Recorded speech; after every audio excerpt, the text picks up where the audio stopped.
আপনারা গতকাল আপনারা জেনেছেন যে হাইকোর্টে দীর্ঘ 12 বছর যাবত একটি রিট চলমান ছিল, যেটির অবসান হয়েছে, সেটির রায় হয়েছে এবং সেখানে প্রিফিক্স ডাক্তার লেখার বিষয়টি সুস্পষ্ট নির্দেশনা দেওয়া হয়েছে। এবং আপনারা সেটাও জানেন নিশ্চয়ই যে রাষ্ট্রপক্ষের পক্ষ থেকে অ্যাটর্নি জেনারেলের উপস্থিতির মাধ্যমে আমাদের এই অন্তর্বর্তীকালীন সরকারের আন্তরিকতা স্পষ্ট হয়েছে এবং যার ফলে 12 বছর যাবত এই চলমান রিটটির অবসান ঘটল। এছাড়া একটি সাধারণ চিকিৎসকদের পক্ষ থেকে একটি এই রায়ের প্রেক্ষিতে একটি এক্সপেকটেশন এসছে যে রেজিস্টার্ড চিকিৎসক অর্থাৎ এমবিবিএস বিডিএস ছাড়া অন্য কেউ স্বাধীনভাবে প্রাইভেট প্র্যাকটিস করতে পারবেন না। এই বিষয়টি আমরা পূর্ণ রায় পাওয়ার জন্য অপেক্ষা করছি।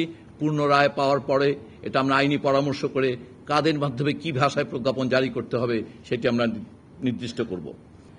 চিকিৎসকদের নিয়োগ প্রসঙ্গে একটি কথা এসছে যে অনেক চিকিৎসক নিয়োগ করতে হবে। আপনারা জানেন 45, 46 এবং 47 এই 3 বিসিএস এর মাধ্যমে 450, 1682 এবং 1331 জন চিকিৎসক নিয়োগের প্রক্রিয়া চলমান।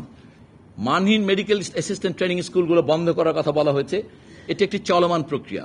এটা প্রথমে চিহ্নিতকরণ এবং আপনারা জানেন যে সেই হিসাবে বিশাল সংখ্যক ম্যাটসকে চিহ্নিত করা হয়েছে মানহীন, যেগুলোতে ভর্তি প্রক্রিয়া এখন বন্ধ আছে। কিন্তু সেগুলোতে ইতোমধ্যে ভর্তিকৃত ছাত্রছাত্রীরা যতক্ষণ পাস না করবে ততক্ষণ সেই স্কুলগুলো বন্ধ হচ্ছে না। অতএব একটি বিশাল সংখ্যক ম্যাথস স্কুল যেগুলো নাকি চিহ্নিত হয়েছে মানহীন এবং সেগুলো বন্ধ করে দেওয়া হয়েছে ভর্তি, শুধুমাত্র ভর্তিকৃত ছাত্রছাত্রীরা পাস করার পর সেগুলো সম্পূর্ণরূপে বন্ধ হয়ে যাবে। এছাড়া বেসরকারি চিকিৎসা প্রতিষ্ঠানে যে চিকিৎসক কর্মরত যারা থাকেন তাদের একটি পে স্কেল দাবি করা হয়েছে।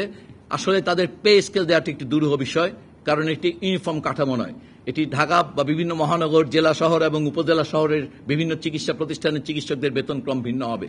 তবে একটি সর্বনিম্ন বেতন কাঠামো অবশ্যই চিকিৎসকদের জন্য একটি সর্বনিম্ন বেতনের প্রস্তাবনা আমরা বেসরকারি যে সকল চিকিৎসা সেবা প্রতিষ্ঠান আছে তাদের মালিকদের সঙ্গে আলাপ আলোচনার মাধ্যমে অতি সত্বর আমরা একটি সর্বনিম্ন বেতন চিকিৎসকদের জন্য এবং চিকিৎসক সহায়ক অন্যান্য নার্সদের জন্য আমরা চেষ্টা করব।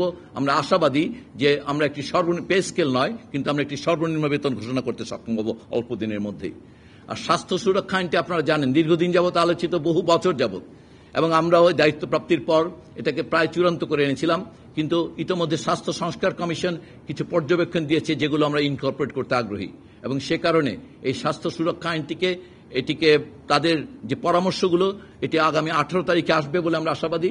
আশা করি তাদের এই পরামর্শগুলো আসলে সেগুলোকে ইনকর্পোরেট করে আমরা অতি সত্বর এই স্বাস্থ্য সুরক্ষা আইন, অথবা এটার নাম পাল্টেও যেতে পারে স্বাস্থ্য সেবা বা চিকিৎসক সুরক্ষা আইন, যে নামই হোক না কেন, আমরা এই সংস্কার কমিশনের পরামর্শ এবং ইতিমধ্যে সকল স্টেক হোল্ডারদের পরামর্শের আলোকে এগুলোকে পরিমার্জন করে আগামী 2-3 সপ্তাহের মধ্যে আমরা এই স্বাস্থ্য সুরক্ষা আইনকে জনসমক্ষে আনতে পারবো।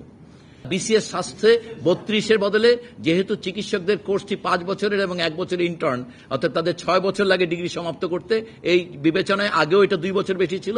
আমরা সেই প্রস্তাবটি আবার পাঠিয়েছি 34 করার জন্য।